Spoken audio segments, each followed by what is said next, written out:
నమస్తే రమ్మగారు. నమస్తే జయ. రమ్మగారు, చందమామ కథ ఒకటి చెప్పుకుందామండి. రాజు దొంగ చెప్దాం. ఓ రాజు దొంగ వినడానికి బాగుంది కదా, బాగుందండి. ఏదో ఉంది సబ్జెక్ట్. అంతే అంతే. పూర్వం పాటలీపుత్రానికి ఉగ్రసేనుడని ఒక రాజుగారు ఉండేవాడు. ఈయన చాలా పరాక్రమవంతుడు. సామంతులు చాలా గట్టివాళ్ళు ఉండేవాళ్ళు. ఈయన చాలా గట్టివాడు, మంచివాడు. పౌరుషము పరాక్రమంతో పాటుగా ప్రజలకి మేలు చేసే లక్షణము ఉన్నవాడు.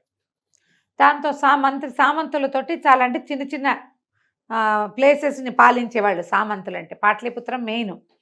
చుట్టుపక్కల ఉన్న అన్ని దుర్గాలకి రాజులు సామంతులు అనమాట. వాళ్ళతో మంచి రిలేషన్ మెయింటైన్ చేసేవాడు. వాళ్ళు చాలా గట్టివాళ్ళు. వాళ్ళ వల్ల ఈయన పెద్దగా పట్టించుకునేవాడు కాదు.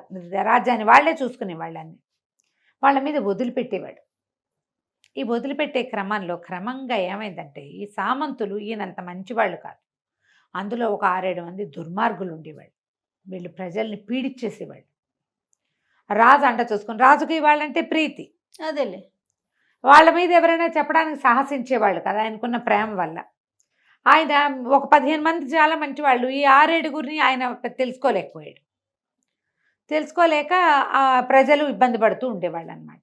అయితే ఈ రాజ్యంలో కూడా కొంతమంది యువక వీరులు కనపడేవాళ్ళు. వాళ్ళు రాజుకి చాలా వీర విధేయులుగా ఉండేవాళ్ళు, మహావిధేయులు.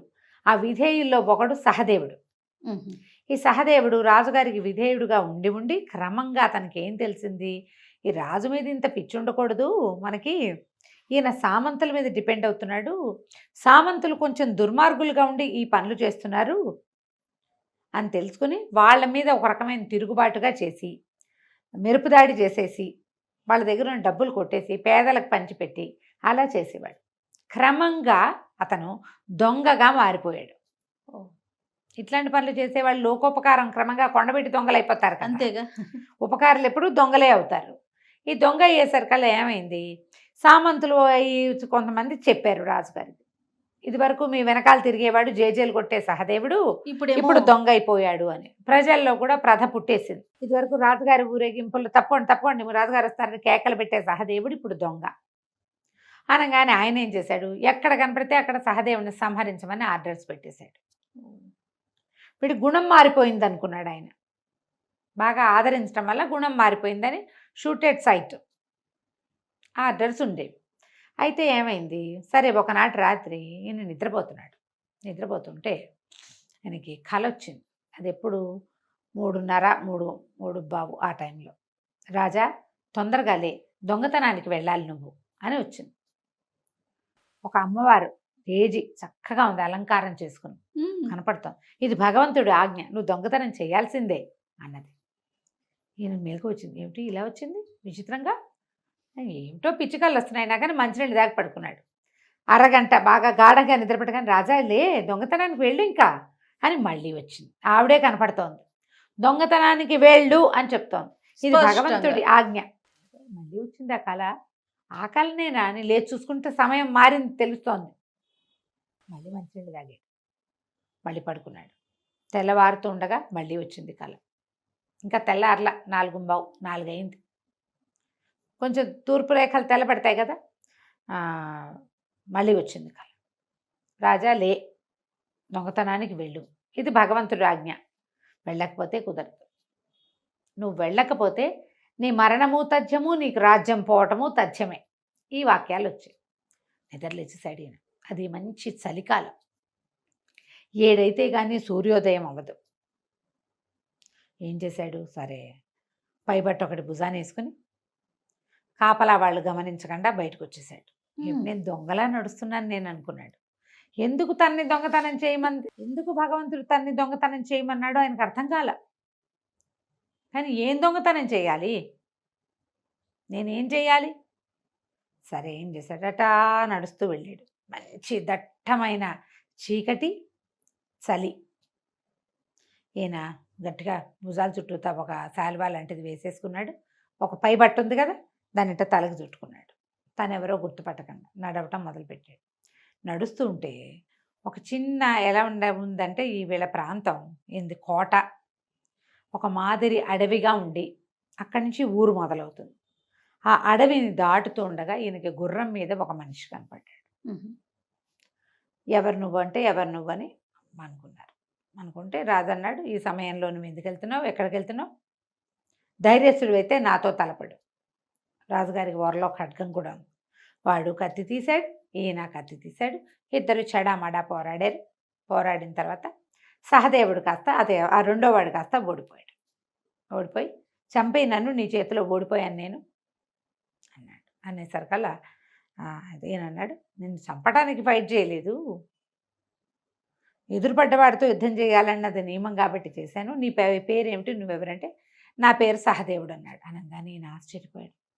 వీడేనా సహదేవుడు? ఈ సమయంలో వీడు ఎక్కడికి వెళ్తున్నాడు? ఎక్కడికి వెళ్తున్నావు అన్నాడు. అనేసరికల్లా ఒక దొంగతనం చేయడానికి వెళ్తున్నాను అంటే ఈయన అన్నాడు, రాజుగారు ముసుగేసుకుని ఉన్నాడుగా, చీకటి. సరే నేను దొంగనే, పద మన ఇద్దరం కలిసి రాజుగారింటికి కన్నం వేద్దాం, రాజుగారింటికి కన్నం వేద్దాం అన్నాడు. అనగానే సహదేవుడు అన్నాడు, చంపేస్తాను, రాజు ఇంటికి కన్నం వేయకూడదు, రాజు ధర్మాత్ముడు, రాజుని మనం ఏం చెయ్యం, నేను ఇంకో చోటకు వెళ్తున్నాను. ఎక్కడికి వెళ్తున్నావు అన్నాడు. సూరసేనుడు ఒక సామంతుడు, అతని ఇల్లు కొల్లగట్టడానికి వెళ్తున్నానన్నాడు. రాజు ఆశ్చర్యపోయాడు. సూరసేనుడు ఎవరో కాదు, ఉగ్రసేన మహారాజు గారి చెల్లెలి మొగుడు. ఓహో, మహాబలవంతుడు, ఈయనకి నమ్మిన బంటు.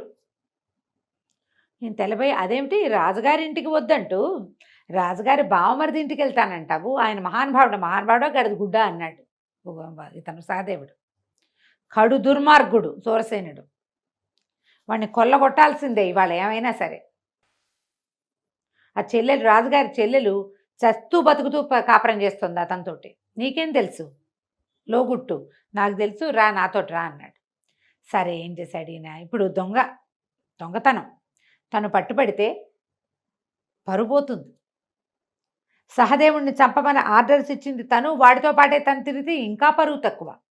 కానీ కల్లో వచ్చిన ప్రచోదనం ఏమిటి, నువ్వు దొంగతనం చేయవలసిందే, చేయకపోతే చస్తావంటావు.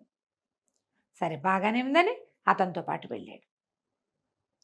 అసలు ఆ సహదేవుడి వాడి చురుకుతనం ఏమిటో, వాడి తెలివేమిటో, ఎంతమంది కాపలా వాళ్ళు ఉన్నారో విచ్చుకత్తులతోటి తెల్లవారుజామున 4:45 కల్లా సూరసేనుడి ఇంట్లోకి ప్రవేశించేశాడు. నువ్వు ఇక్కడే ఉండు, భయపడబోక, నేను లోపలికి వెళ్ళి వస్తానని చెప్పి లోపలికి వెళ్ళి బోల్డ్ అంతా ఆయుధాలు అవి ఇవి బంగారము వజ్రాలు గిజ్రాలు మూట కట్టేసేటువంటి పెద్ద పెద్ద మూటలు తెచ్చాడు. తీసుకొచ్చి రాజుగారు ఉగ్రసేనుడికి అప్పచెప్పాడు. అప్పచెప్పి నువ్వు ఇక్కడే ఉండు, మువ్వల జీను ఉంది సూరసేనుడికి, బంగారు మువ్వలతో చేయించినటువంటి జీను, గుర్రం మీద వేసే జీనుకి కొసలంతా మువ్వలు కట్టుంటాయి, అది తెస్తే కానీ వాడి పరుగు పోదు, నువ్వు కంగారు పడకుండా ఉండు.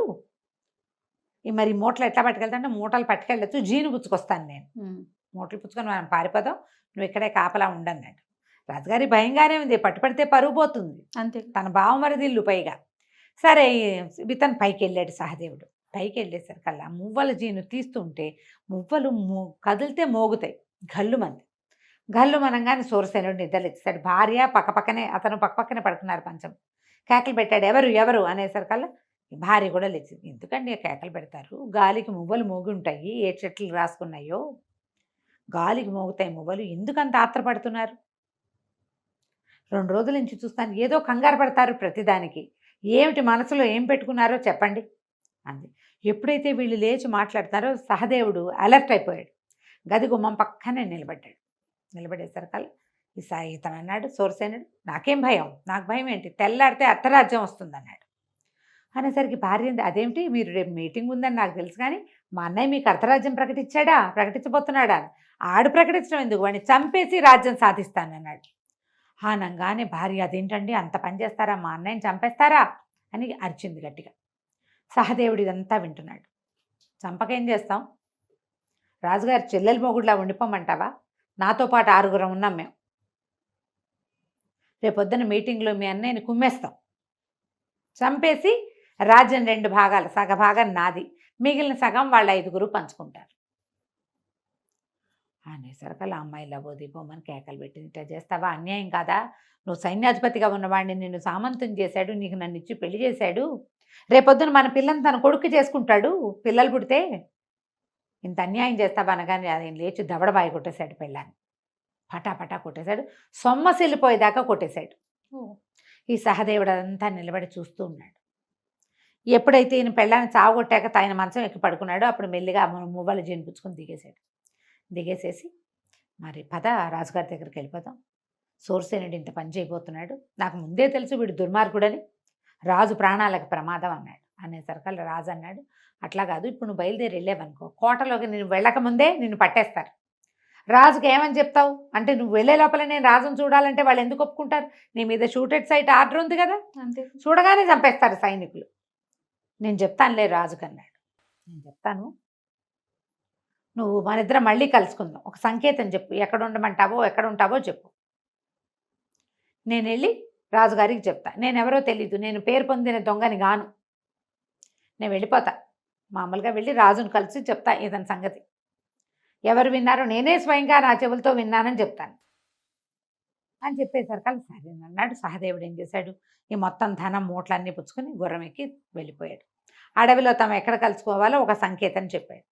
రాజు ఇందుకు నాకు భగవంతుడు ప్రచోదనం చేశాడు, లేకపోతే రేపొద్దున ఫ్రెండ్స్ మీటింగు అని సరదాగా కూర్చొని మాట్లాడుకుంటుంటే వాళ్ళు 6 నా మీద పడి కత్తులతో కుమ్మేసేవాళ్ళు, చచ్చేవాడిని నేను, రాజ్యము పోయేది. రాజ్యం 6-7 ముక్కలు కావడం అంటే చిన్నదే సంగతి. మరి సరే ఈయన ఇంటికి వెళ్ళిపోయాడు. అక్కడి నుంచి మంత్రికి కబురు చేశాడు, ఇవాళ మీటింగ్కి ఎవరు ఏమిటి అంటే ఫలానా ఫలానా. అతను సూరసేనుడు తనతో పాటు ఉన్న 5 పేర్లు చెప్పాడు. విన్నాడు కదా, ఆ 5 ఈ 6 సూరసేనుడితో సహా వాళ్ళు కాకుండా మిగిలిన వాళ్ళందరినీ మీటింగ్కి 2 గంటల ముందే పొద్దున్నే ఒకసారి వచ్చి కనపడమని అని రహస్యంగా. అవేంటంటే కబుర్లు ఎవరెవరి దగ్గరికి వెళ్తున్నారో తెలీదు, రాచరికంలో తాకీదులు వెళ్ళిపోతాయి. అందరూ తెల్లవారు 8 గంటలకల్లా రాజుగారి దగ్గరకు వచ్చేసారు. బ్రేక్ఫాస్ట్ ఇక్కడే చేశారు. మాట్లాడుకుని ఇలాంటి ఒక కూపు జరగబోతోంది, మీరందరూ మీ ఉద్దేశం ఏంటంటే మేము మీతో ఉంటాం, మేమే వాళ్ళని పట్టుకుంటామన్నారు వీళ్ళు. పొద్దున 10 గంటలకల్లా మీటింగ్ మొదలైంది. మొదట అతను చెప్పిన 5 వచ్చారు. ఈ 10 మంది 5 పట్టేశారు. ఈ మిగిలిన వాళ్ళు పట్టేసుకున్న తర్వాత సూరసేనుడు చివరిగా వచ్చాడు. లేటుగా వచ్చేసరికల్లా రాజు సూరసేనుడిని బంధించండి అన్నాడు. అనగానే సూరసేనుడు అదేంటండి, నేనేం చేశానని బంధిస్తారు? ఎందుకు బంధిస్తారు? మరి వీళ్ళెవరో కూడా నాకు తెలీదు, నేను మీ బావమరిదిని, బంధువుని, రేపొద్దున మాకు పిల్లలు పుడితే మా పిల్లల్నే మీకు ఇంటి కోడళ్ళుగా చేసుకుంటాను మీ చెల్లెలకి మాట ఇచ్చారు, నన్ను ఎట్టా బంధిస్తారు మీరు అన్నాడు. అనేసరికల్ రాజు అన్నాడు, అందరూ 10 గంటలకు వస్తే నువ్వు 10:15కి ఎందుకు వచ్చావు అని అడిగాడు. మా ఇంట్లో దొంగతనం జరిగింది, నా మువ్వల జీను కనపడలేదు, దాని మీద చర్చ జరిగేసరికల్లా ఆలస్యమైంది అన్నాడు. నీ మువ్వల జీని ఎవడు తీశాడో వాడే నీ మొత్తం కథంతా చెప్పాడు. అంటే రాజు అన్నాడు, అయితే నాతో యుద్ధం చేయండి, అప్పుడే నేను గెలిస్తేనే అన్నాడు. అనేసరికల్లా ఈయన అట్లా కాదని ఓ సైనికుడిని పిలిచాడు. అడవిలో ఫలానా ఒక సంకేతం దగ్గర సహదేవుడు అని ఒక అతను ఉంటాడు, రాజు రమ్మంటున్నాడని పిలుచుకురా అని కబురు చేశాడు. వీడు సైనికుడు గుర్రం వేసుకుని వెళ్ళాడు. సూరసేనుడిని బంధించి ఉంచారు పక్కన. సైనికుడు వెళ్ళి సహదేవుడిని పిలుచుకొచ్చాడు. సహదేవుడికి భయం వేసింది, రాజు దగ్గరికి వెళ్ళాక ఏమవుతుందో, మన స్నేహితుడిని పట్టేశారేమో పాపం, ఒక్క పూట దొంగతనం చేయడానికి వచ్చి ఇలా దొరికిపోయాడు, ఆ సూరసేనుడు ఏం మాయ చేశాడు, ఇవన్నీ ఆలోచించుకుని వచ్చాడు. వచ్చేసరికల్లా రాజుగారిని చూసరికి ఆశ్చర్యపోయాడు. రాత్రి చూసిన ఆయన్ని గుర్తుపట్టాడు. నువ్వు మన ఇద్దరం కలిసి నాకు దొంగతనం నేర్పించావు, నువ్వు నా గురువువి, నాకు ఒక సహాయం చేయాలి నువ్వు అన్నాడు. నువ్వు నా ప్రాణదాతవి, నిన్న రాత్రి ఫైట్లో నువ్వు నన్ను చంపేసి ఉండొచ్చు, చంపకుండా వదిలేసావు, నువ్వు ఏం చెప్తే అది చేస్తానన్నాడు. రాజు ఏం చెప్తే అది చేస్తానంటే, ఈ దుర్మార్గుడితో ద్వంద్వ యుద్ధం చెయ్యి, వీడిని సంహరించి రాజ్యానికి మేలు చేయమన్నాడు. సహదేవుడికి ఎప్పటి నుంచో సూరసేనుడు అంటే మంట, పైగా అతను రాజ్యం మీద అతను చేస్తున్న కుట్ర వల్ల ఇద్దరు కలిసి ద్వంద్వ యుద్ధం చేశారు, సూరసేనుడిని సంహరించారు. తర్వాత రాజుగారు సూరసేనుడి దీంట్లో కోటకి సహదేవుడినే రాజుని చేశాడు, సామంతుడిని చేసుకున్నాడు, ప్రజలకి తెలియజేశాడు. ఇతను దొంగగా మారడానికి కారణం ఏంటంటే రాజు మీద అవజ్ఞ కాదు, సామంతుల మీద కోపంతో. ఏ సామంతులతోటైతే వీళ్ళకి ప్రాబ్లం ఉందో రాజ్యానికి 6 పట్టేశారు. ఒకేసారి సెట్ అయిపోయింది కదా, మొత్తం అంతా సెట్టింగ్ పూర్తయిపోయింది. ఆ తర్వాత సహదేవుడు ఎంతో కాలం రాజుగారికి పక్కనే ఉండి ఆయనకి ఎన్నో రకాల సహాయాలు చేసేవాడు, రాజ్యాన్ని సుభిక్షంగా పరిపాలించాడు. కథ కంచికి మనం ఇంటికి. పెద్ద కథ అయినా కొంచెం బాగుంది. బా సుమన్ టీవీలో మీ పర్సనల్ అండ్ బిజినెస్ ప్రమోషన్స్ కోసం కింది నెంబర్కి కాంటాక్ట్ చేయండి.